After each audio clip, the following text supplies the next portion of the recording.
एक समय की बात है, सेरेंडेल के आकर्षक राज्य में इसाबेला नाम की एक युवा राजकुमारी रहती थी।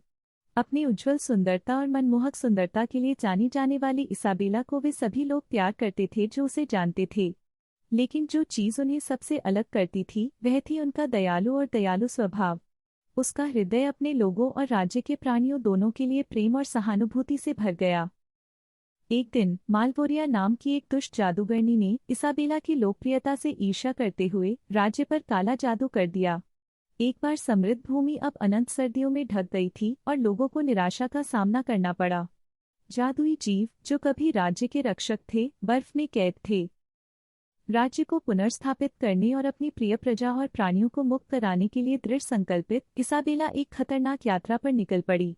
एक प्राचीन ऋषि की बुद्धि से प्रेरित होकर उसने सीखा कि मालवोरिया के जादू को तोड़ने का एकमात्र तरीका सच्चा प्यार और दयालुता का कार्य था। इसाबेला को अपनी खोज के दौरान कई चुनौतियों का सामना करना पड़ा, लेकिन उसके अटूट दृढ़ संकल्प और सच्चे दिल ने उसे दयालुता के कार्यों के लिए प्रेरित किया।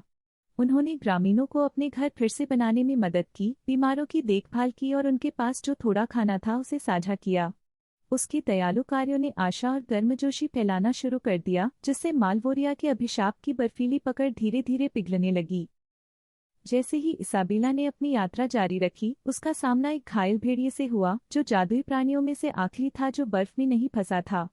खतरे के बावजूद वह धीरे से प्राणी के पास पहुंची, उसके घावों की देखभाल की और उसे भोजन दिया।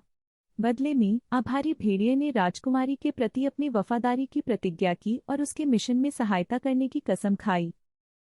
एक रात जब इसाबेला और भेड़िया बर्फीले तूफान से बचने के लिए आश्रय की तलाश कर रहे थे, उनकी नज़र ट्रॉल्स के एक परिवार पर पड़ी जो अपना रास्ता भटक गए थे। हालांकि ट्रॉल्स अपने शरारती स्वभाव के लिए जाने जाते थे, इसाबेला ने उनके कठोर बाहरी स्वरूप को देखा और उन्हें सहायता की पेशकश की। उसकी दयालुता के लिए आभारी होकर ट्रॉल्स ने उसकी यात्रा में उसकी सुरक्षा के लिए अपनी अद्वितीय क्षमताओं का उपयोग करने का वादा किया। राजकुमारी के निस्वार्थ कार्यों की खबर पूरे राज्य में फैल गई, जिससे उसके लोगों के दिलों में आशा जगी। यहाँ तक कि जो लोग कभी उस पर संदेह करते थे, वे भी अब उसे देखते हैं कि वह वास्तव में कौन थी, एक दयालु और बहादुर राजकुमारी। आखिरकार कई हफ्तों की कठिन यात्रा के बाद इसाबेला जमे हुए जंगल के बीचों बीच पहुंच गई, जहां मालवोरिया रहता था। दुष्ट जादूगरनी इसाबेला की अटूट दयालुता और प्रेम से अचंभित रह गई, क्योंकि उसने अपने बुरे प्रयासों में कभी भी ऐसी ताकत का सामना नहीं किया था। इसाबेला ने मालवोरिया की आंखों में देखा और कहा, मुझे पता है कि इस अंधेरे के पीछे एक दिल है जो कभी शुद्ध था। मैं आपसे विनती करती हूँ, इस अभिशाप को खत्म करें और एक बार फिर दयालुता को अपनाएं। प्रेम और करुणा शक्ति के सच्चे स्रोत हैं। राजकुमारी की ईमानदारी देखकर मालवोरिया का दिल नरम हो गया। उसका बर्फीला किला पिघलना शुरू हो गया और राज्य पर से जादू हट गया।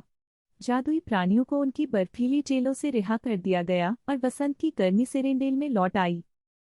अंत में इसाबेला के सच्चे प्यार और दयालुता के कार्य ने राज्य को बचा लिया। लोगों ने खुशी मनाई और यहाँ तक कि मालवोरिया को भी राजकुमारी की करुणा से मुक्ति मिल गई। कहानी का सार यह है कि सच्ची ताकत दया और करुणा में निहित है।